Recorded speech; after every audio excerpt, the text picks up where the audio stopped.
Even when you're investing in positive cash flowing properties, you still want capital growth to get the best returns on your initial investment. So have you taken the time to consider why property prices could go up in your country or area?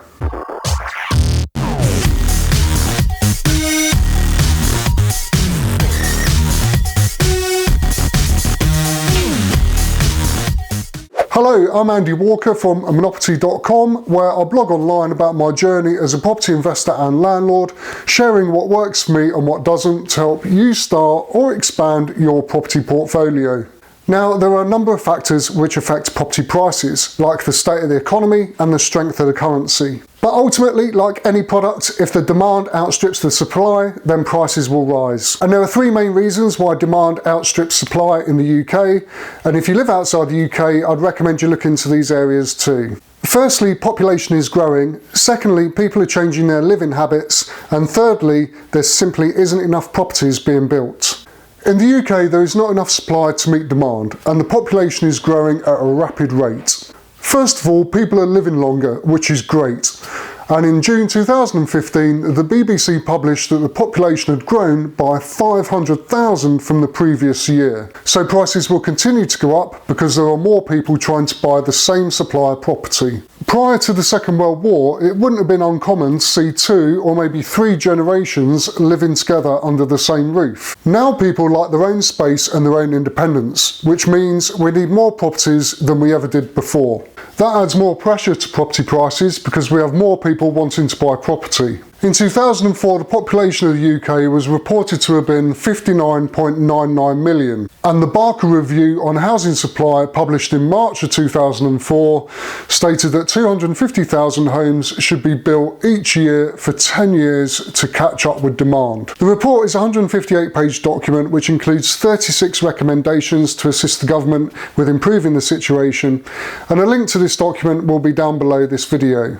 The government responded to Kate Barker's report with their own report in December 2005, and again a link to that will be in the description below if you want to dive into the detail. So how many times did the UK reach that target of providing 250,000 new homes per year? Unfortunately, 0. The closest the UK got was in the year 2006 to 2007, where it was reported that 219,000 new homes were built. And other years were a lot less, not even reaching half of that target. Why did the country struggle?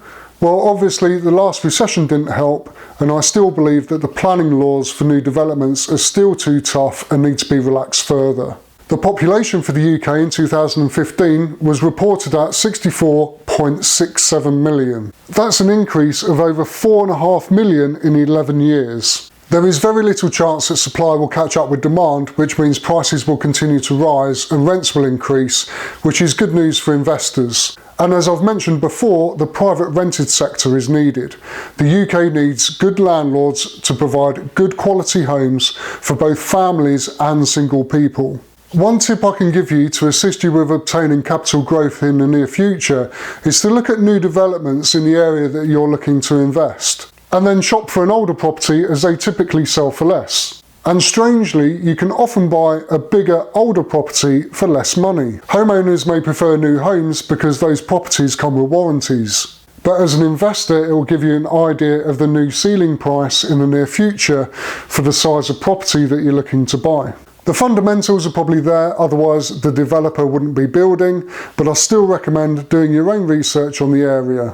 As always, if you have any questions or comments, please leave them down below or head over to monoperty.com/property prices. Thank you for watching this video to the end. Please check out my other videos if you haven't already done so, and if it's your first time visiting the channel, please click the subscribe button so you don't miss any of my future videos, which are all geared towards helping you start or improve your property business. Enjoy the rest of your day, take care, and I'll see you in the next one. Bye for now.